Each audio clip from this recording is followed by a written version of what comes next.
कहा जब तक मामा कंस का मैं वध न कर दूं तो तब तक मैं शिला वस्त्र और चरण पादुका और मुकुट और अस्त्र शस्त्र ग्रहण नहीं करूंगा। 4 चीजों का परित्याग किया था। आगे सुनिए, उधर ब्राह्मण के 50 शस्त्र और इधर 50 कन्याएं गोपिंगनाएं यमुना जी में स्नान कर रही हैं। तो भगवान ने सबका चीरहरण किया और सबको ज्ञान दिया। कहानी वस्त्र यमुना जी में स्नान नहीं करना चाहिए। ज्ञान मिल गया गोपिंगनाओं को, उद्धार करा दिया, भगवान ने मुक्ति करा दिया। आगे चले, ये ब्राह्मण कहता है कि सब लोग को याद हुआ, गायत्री मंत्र वेद पाठ याद हुआ, भागवत गीता रामायण याद हुआ। सारे बच्चे खड़े होकर बोले गुरु सब याद हो गया। 49 बच्चों को याद हो गया।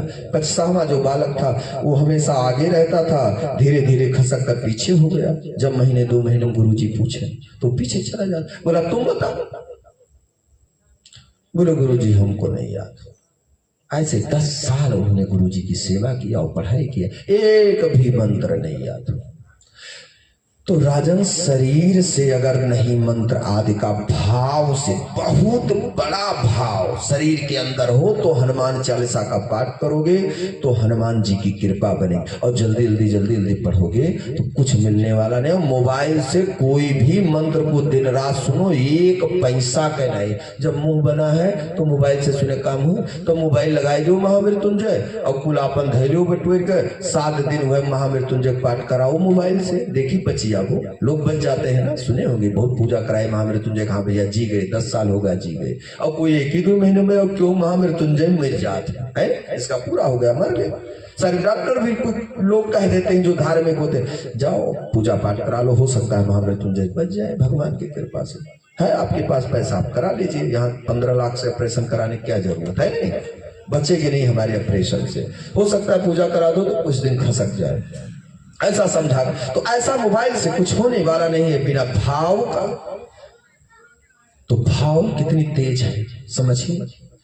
तो मोबाइल से आप कोई भी मंत्रों का उच्चारण सुने, उसका आपका 1% लाभ नहीं, केवल भजन से लाभ।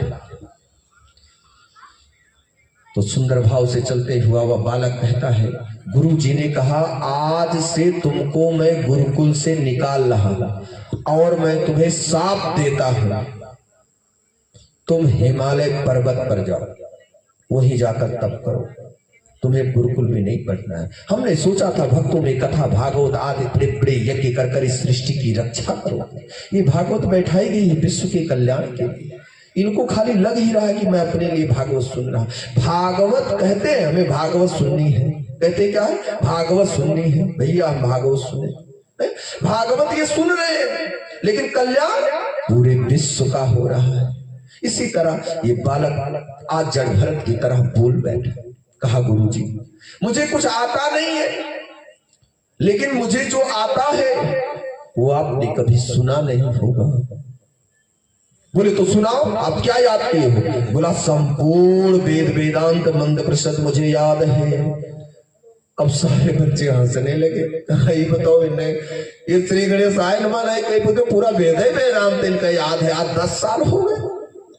कहा सुनिए गुरु जी, अयोध्या वृंदावन काशी गंगा सागर प्रयाग बद्री नारायण जगन्नाथ मेहंदीपुर बाला गया तीर्थ हरिद्वार रामेश्वर मेहंदी जी बाला, ऐसा कहते हैं। हुए कहा अयोध्या काशी क्षेत्र से तो बंधु रामेश्वरम बद्री नारायण केदारनाथ रामेश्वर। फटाफट तेज गति से कहते हैं मथुरा काशी वृंदावन। तो कहीं इसका क्या मतलब है? तो सब तीर्थों का नाम है। बोले नाम तो है अयोध्या काशी मथुरा सेतु बंधु रामेश्वर, इसकी गति तो देखो।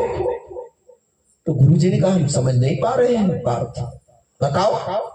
कहा गुरुजी मैं 1 सेकंड में आपको अयोध्या का दर्शन कराया।